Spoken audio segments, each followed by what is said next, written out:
कि पीटीआई के साथ क्या हो रहा है। मरकज़ी क़यादत फारिग हो रही है और आज एहतजाज किया, वो भी अमलन फारिग हो गया। नुसरत, अलीना, मुनीब और उस्मान हमारे पास मौजूद है। बहुत शुक्रिया इन सबका। Nusrat, starting with you. आपने बहुत सारी सियासी जमातों को उभरते बिगड़ते, दोबारा से तरतीब पाते, गोते खाते और निकलते हुए देखा है। आज के एहतजाज के बाद और ये जो नया फेज़ है डिस्क्वालिफिकेशंस का, पीटीआई कहाँ पर खड़ी? मेरा अपना ख्याल है जी कि ये वाली फ़ेज़ एक्चुअली जो मुश्किल तरीन जो पीटीआई की मेरी दानिश में है वो ये है, और जब तक हम इस फेज़ से गुजरेंगे नहीं, it will be very audacious on my part two predict. मिसाल के तौर पर अगर जरताज गुल वज़ीर वाक़तन लाहौर हाई कोर्ट के सामने पेश हो जाती हैं, अपने आप को सरेंडर कर देती हैं, ठीक है, उनका 2 साल तक केस न लगे तो उनका एक कद काट पड़ेगा, ठीक। लेकिन अनफॉर्चुनेटली आपको पता है कि ज़ात का रिपोर्टर हूँ, तो वो ये सुना है कि कुछ दोस्त जो हैं वो बड़े टॉप लेवल वकला से इस जमात के कल रात को यानी कि गुफ्तगू हो रही थी कि क्या करें। तो वहाँ पे कंसेंसस ये बन रहा था कि यार वर्ल्ड कप जीता हुआ शौकत खानम बनाने वाला, अगर उसका 2 साल से मुकदमा नहीं लग रहा ज़मानत का या सेंटेंस की पेंडिंग का, तो हम क्या बेचते हैं, तो फिर क्या करें? तो इश्तिहारी होना ज़्यादा बेहतर नहीं है। तो मैं उनको बार बार, जब मुझे ये बात पता चली, इश्तिहारी हो किधर चले जाए, सारे केपी जाएंगे। आप सारे केपी जाएंगे तो उसमें फिर अली अमीन पे ये मुकदमा होगा कि उसने सेफ हेवन बना ली है। वहाँ पे अगर गवर्नर राज लग गया तो फिर वहाँ आप शेयर कर रहे हो। तो मेरा अपना ये ख्याल है कि it will be too early. Here is a time जबकि पीटीआई में वाकई सेकंड, थर्ड, फोर्थ आपको टियर की लीडरशिप मिल सकती है। अदरवाइज ये अल्लामा मशरकी साहब की खाकसार तहरीक होती थी, पेशावर से कलकत्ता तक सर वो चपरास कर रहे होते थे, और वो 60s तक किसी न किसी सूरत में मौजूद रही थी। खाकसार तहरीक थी, लेकिन वो खाक नहीं हुई थी इतनी जल्दी जितनी पाकिस्तान तहरीक इंसाफ। Your take Alina. तलत साहब, एक तो thank you for having me on your show. जो पीटीआई का हाल इस वक्त मौजूदा लीडरशिप का नज़र आ रहा है, अब तो वो इंप्रेशन बहुत जोर पकड़ गया है कि डोमिनेंट भी है, डोसाइल भी है और डॉजी भी है। मतलब ये एग्जिस्ट करता है ये इंप्रेशन। एंड बहुत सा विटामिन डी है इनमें, बहुत वो D cube perhaps. But going by this rate, जिस किस्म का हाल हमें आज नज़र आ रहा था, नहीं कर सके एहतजाज। कुछ हम रिपोर्टर से जब बात कर रहे थे तो बड़ी इंटरेस्टिंग डिटेल्स ये सामने आ रही थी कि पार्लियामेंट के अंदर भी उनको अपने आप को महसूर खुद करवाना पड़ा। वो स्पीकर साहब से शायद बोला गया, फिर रास्ता दिखाया गया बाहर निकलवाने के लिए, लेकिन दे प्रेफर्ड कि हम अंदर ही रहें, हम बाहर ना निकले, अरेस्ट के फियर्स है। गोइंग बाय दिस रेट, मेरे ख्याल से इमरान खान साहब अंदर बैठ के ये सोच रहे होंगे कि इस तरह से तो वो मजीद आगे शायद 2 साल के लिए वो उनको जेल में रहना पड़े। पीटीआई ने पेशावर में, खैबर पख्तूनख्वा में अगेन कोई एक डिसेंट शो या रैलीज के हवाले से जरूर निकाला, लेकिन ऑन द होल तो बिल्कुल अच्छी तस्वीर नहीं है, एक अच्छी तस्वीर नहीं है, और नहीं इफेक्टिव एक जो एहतजाज होता है या मास मोबिलाइजेशन, वो तो नहीं नजर आ रहा। बट ऑन द कॉन्ट्ररी, जहाँ पर हम रियासत को देखते हैं कि रियासत ने तमाम तर कोशिशें कर ली, तमाम तर इकदाम, आज भी हम ऐसे दिन पे बात कर रहे हैं 5 तारीख जब इसाक डार साहब जब स्पीच कर रहे थे इस साले कश्मीर के उस तकरीब से, तो स्पीच में उन्होंने कहा कि बड़ा अफसोसनाक था कि इन्होंने 5 तारीख की डेट चुनी एक सियासी सरगर्मियों के लिए, और काबिल अफसोस है ये बात। लेकिन फिर मैं तलत साहब ये बात भी सोच रही थी कि 5 तारीख की date election commission of Pakistan ने डिस्क्वालिफिकेशन के लिहाज से फिर क्यों चुनी? 5 तारीख की डेट पे आज स्पीकर कौमी असम्बली ने भी हमें फ्लोर ऑफ हाउस हमने यही सुना कि 40 दिन से बताया जा रहा है कि शेख वकास अकरम साहब भी वो भी गैर हाजिर हैं, तो उनकी भी 6 को करते तो इतनी मायूब ना होती, इतनी मायूब ना लेकिन ये जो तस्वीर कशी अभी की है, ये ना बहुत जमातों के साथ देखा है। जब जमात के साथ कुछ हो रहा होता है तो लगता है कि सब कुछ हो गया। पीपल्स पार्टी भी हमारे सामने है, नून लीग भी हमारे सामने है, दूसरी जमातें हमने देखी हैं, एमक्यूएम का हमने उतार भी चढ़ाव भी देखा और उतार भी देखा, फिर टूट फूट भी देखी, लेकिन एमक्यूएम भी वफाकी काबीना का हिस्सा है।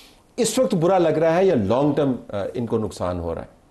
2 चीज़ें हैं तल साहब। मुझे लगता है कि एक तो मेरे ख्याल में आपका और शाहजी का तजर्बा बहुत ज़्यादा है। क्या इस वो फिर allow me to use the word breed या टाइप कि आपने सख्तियाँ या इस्टेब्लिशमेंट देखी है जो आजकल है? मेरी तो नहीं थी, मुझे तो नहीं याद पड़ता, मैं तालिब इल्म तारीख का मुझे नहीं याद पड़ता कि जो यहाँ की सख्तियाँ हैं और इसका जो पूरा ट्रेंड है, यानी कि आपको जब लगता है ना कि यार हुन बस इधर तू बात की रह गया, मतलब इधर तू बात की रह गया, तो आपके सामने एक नई चीज आती है, नया सीजन आ जाता है, नया सीजन आ जाता है, और वो पंजाबी में होता है ना कि हाले किथे, मतलब अभी क्या है, अभी तो there is a lot more to come. So इधर भी ये है कि there is a lot more to come. और अभी भी ऐसा है कि मैं आपको बताऊं कि जो आपको नजर आता है, the sense that you get, कि वो है ना कि वो होता था ना, वो एक इतनी स्लोगन था, कोई मुकाबिल नहीं दूर तक बल्कि बहुत दूर तक, तो यहाँ भी नजरें हैं दूर तक नहीं बल्कि बहुत दूर तक। अब वो नजरें आपको कहाँ ले जाती हैं, वो परमानेंट डैमेज आपको लग रहा है क्या?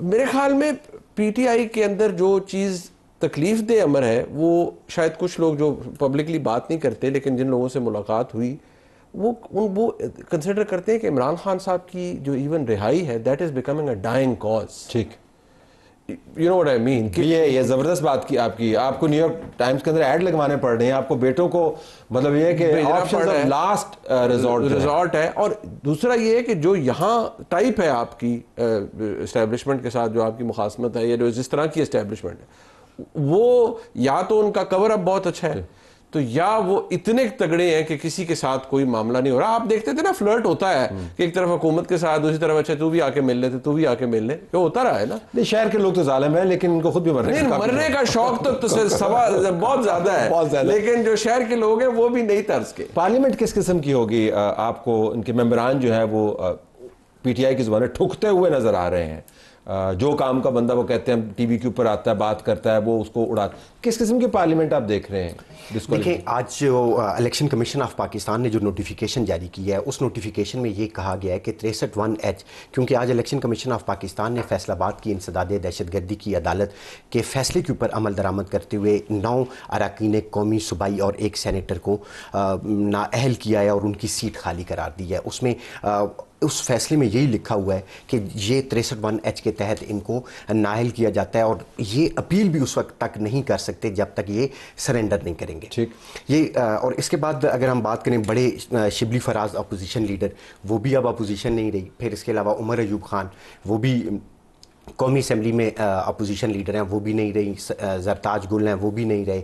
मजमूई तौर पर आज जो 5 मेंबरान कौमी असम्बली उनको नाअहल किया गया, 3 सूबाई असम्बली पंजाब के रुकन को नाअहल किया गया और 1 सेनेटर को नाअहल किया गया। इससे पहले अगर हम बात करें तो जमशेद दस्ती, वो भी नाअहल हो चुके हैं अपनी डिग्री के मामले के ऊपर। फिर अहमद चट्टा साहब हैं, वो भी नाअहल हो चुके हैं। एजाज चौधरी साहब हैं, वो भी नाअहल हो चुके हैं। और फिर मियाँ अजहर, उनकी डेथ की वजह से वो भी सीट खाली हो गई है। तो इस वक्त पीटीआई जो है उसको कौमी असम्बली में खासी डेफिशिएंसी का वो अब शिकार हो रहे हैं। एक पॉलिटिकल पैमाना नुसरत बन सकता है, बाई इलेक्शंस होने। भाई साहब, मैं आपको बताऊं कि अनफॉर्चुनेटली जिस तरह यानी पॉपुलर ख्याल जा रहा है ना कि इश्तिहारी हो जाइए। अब जैसे मुनीब जैसे कह रहे थे ना कि जी ऐसा पैड़ा वक्त कभी सियासतदानों पे यूँ महसूस होता है नहीं आया। जजाइज अंडमान भेजे जाते थे, काला पानी जिसे कहा जाता है, बाबूरेश्वर दरिया, ये कह के। और माजी की रुमानियत है, हम उसमें गुम हो जाते हैं। माजी की सख्तियां, बहुत सख्तियां थी, बहुत सख्त। महमूद खान अचकजई के वालिद खान अब्दुल समद खान अचकजई ने तकरीबन अपनी सारी ज़िंदगी जेल में गुजारी है, और so on and so fourth. अच्छा, अब नेशनल अवामी पार्टी पर बाकायदा तकड़ा मुकदमा लगा के सुप्रीम कोर्ट के हाथों पाबंदी with peculiar history of opposing the creation of Pakistan, लेकिन उनको एक बेगम नसीम अली खान मिल गई थी। अब हमारे यहाँ मुसीबत ये होता है कि बेगम नसीम अली खान जब निकलती हैं तो वो इस्लामाबाद पहुँच के भी वो फिर हरीपुर चली जाती हैं। तो अब यानी या तो कुछ इस तरह की सूरत हाल बने। अच्छा, ये आपने दिलचस्प बात की। मैं अपने तौर पर ये सोचता हूँ कि जैसे मैंने आपको भी कहा ना कि कंसेंसस ज़्यादा, यानी जो बात मशहूर हो रही है, बिकॉज देखिए यहाँ पे और आप जब बैठते हैं ना कैमरों के आगे तो बहुत अच्छा लगता है। की गल है यार, मर्द बन शेर 2 साल हो जाएगा अंदर, क्यों हो जाएगा, you will be leader. But जिसके दिल पर गुजरनी होती है उसको पता है, उसको 2 साल बहुत मुझे सिर्फ एक बात है, वो ये है कि कंसेंसस दूसरा ये भी बन रहा है कि हम ज़िमनी इंतखाबात का एहतजाजन बाइकॉट करते हैं। तो मैं कहता हूँ ये इतनी बड़ी हमाकत होगी जैसे 1950 वाली थी। जैसे मैं पूरी जिम्मेदारी से कह रहा हूँ कि मियाँ अजहर की वफ़ात के बाद उनके लिए जो सिंपैथी फैक्टर उनकी बरादरी में जनरेट हुआ है, उसके होते हुए किसी गैर पीटीआई का जीतना बहुत मुश्किल है, को छीनना